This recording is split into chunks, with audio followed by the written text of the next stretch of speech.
បងប្អូនដែលប្រើកង់ Accelida រាល់ថ្ងៃតើបងប្អូនចេះបង្កើត Visa Card ហើយឬនៅដែលយើងយកទៅសម្រាប់ book page យកទៅសម្រាប់ទិញអីវ៉ាន់ online ផ្សេងៗនិងយកទៅសម្រាប់ស្នើ blue tick លើ account Facebook ឬក៏លើ page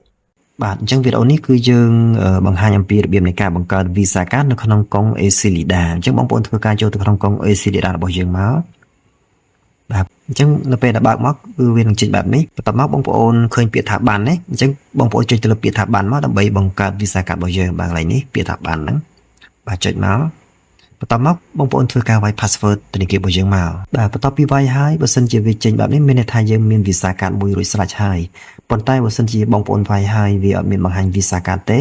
អញ្ចឹងគឺមានន័យថាបងប្អូនអត់ទាន់មានអញ្ចឹងបើសិនជាបងប្អូនអត់ទាន់មានបងប្អូនអាចចុចទៅលើសញ្ញាបូក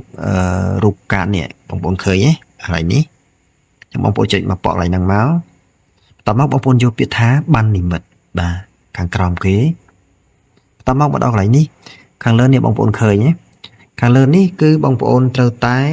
ជ្រើសរើសយកគណនីណាមួយដែលបងប្អូនចង់បង្កើត Visa Card ហើយត្រូវមានលុយចាប់ពី$5ឡើងអញ្ចឹងណាអញ្ចឹងបងប្អូនជ្រើសរើសមកថាតើគណនីណាមួយបងប្អូនចង់បង្កើត Visa Card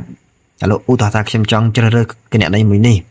តែវាអត់មានលុយទេអញ្ចឹងយើងអាចបង្កើតបានអញ្ចឹងតោះតែបងប្អូនធ្វើការបាញ់លុយចូលក្នុងគណនីហ្នឹងសិនឲ្យបាន$5អញ្ចឹងណាអញ្ចឹង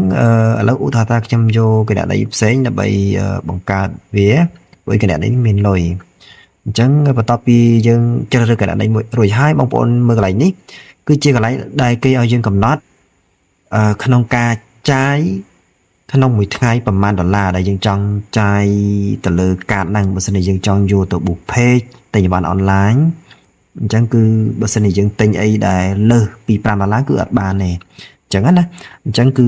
វាកាត់លុយអត់បានទេវាកាត់បានត្រឹមតែ$5អញ្ចឹងបើសិនជាយើងទិញអ្វីបានត្រឹម$5ឬក៏ក្រោម$5ទើបវាកាត់លុយបានពីកងធនាគាររបស់យើងអញ្ចឹងឥឡូវឧទាហរណ៍ថាខ្ញុំដាក់ថាចាយ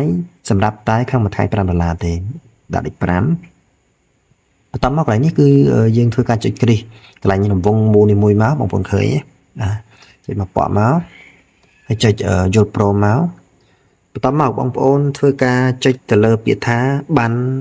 បង្កើតបានបាទចុចកន្លែងមកខាងក្រោមគេបន្ទាប់មកបងប្អូនពិនិត្យព័ត៌មាន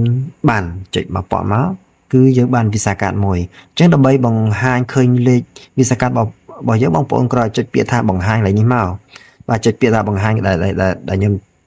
បង្ហាញចុចមកប៉ក់មកគឺបន្ទាប់មកយើងធ្វើការវាយ password កងធនាគាររបស់យើងមកគឺវានឹងបង្ហាញលេខកាតរបស់យើងហើយអញ្ចឹងណាបាទអញ្ចឹងគឺមានន័យថាឥឡូវវាបង្ហាញលេខកាតរបស់យើងហើយគឺកាតរបស់យើងវាមានលេខ